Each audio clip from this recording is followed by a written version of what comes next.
It's been over 80 days now, Wow, yeah. longer than the previous mass protests in 2014. Hmm. In 2014, the umbrella movement lasted 79 days.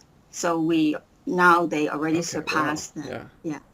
Um, what started the entire movement was the amendment to an extradition bill.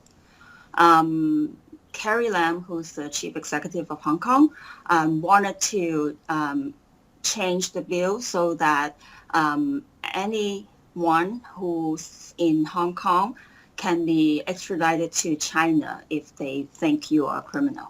Yeah, I think from the very beginning, she's been the face of the bill. Hmm. And up till now, like throughout the last 80 days, people have been demanding her to step down.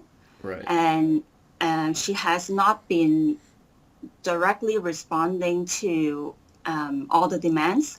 And she kept saying she would try to establish a communication platform to talk to the people of Hong Kong, but that never really happened. Right. So the people in Hong Kong are really pretty upset. The mainly is to have a total withdrawal of the extradition bill. Hmm. And another demand is for Carrie Lam to step down. And then one other demand is actually related to the overall freedom of speech and democracy development in Hong Kong. So we want universal suffrage. Yeah. That was promised to the people of Hong Kong when at the handover when they signed the agreement, but it never really happened. So the unique thing about this movement right now that's going on Hmm. is that it's a leaderless movement. So everyone is saying, no one is claiming to be the organizer, the leaders. Um, all the decisions are pretty much made online on online platforms or apps.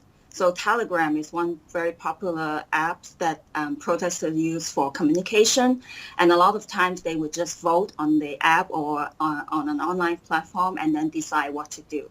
So there is Hmm. no one person or a group of people who are the leaders of the movement. The slogan they use among the protesters is "Be water."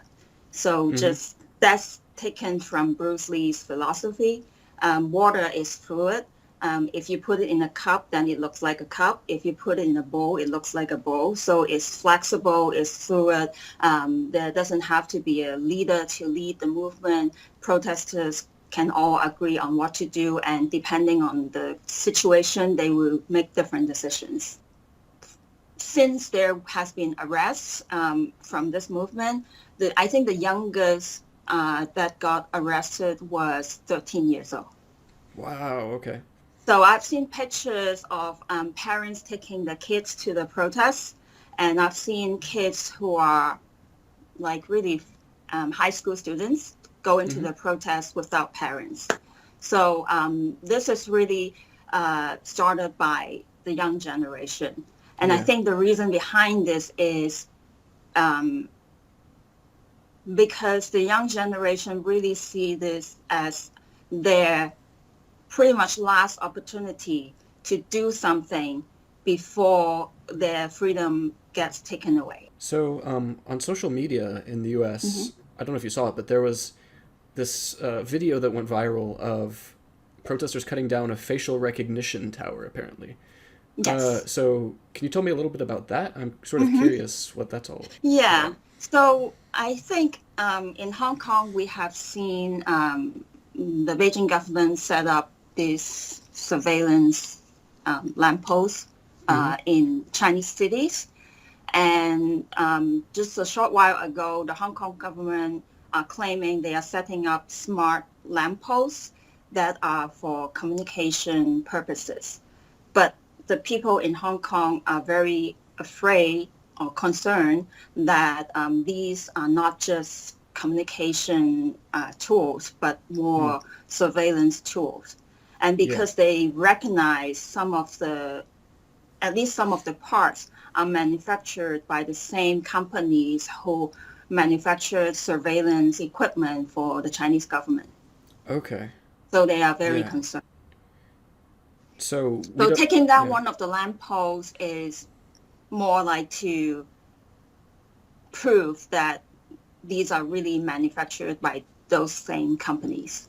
Yeah. Okay. So we don't even know how these work yet, or Hmm. wow. Okay. So that's We don't really, so the Hong Kong government insisted that these are only for communications mhm. purposes, but I don't think anyone trusts them now. Yeah. Okay.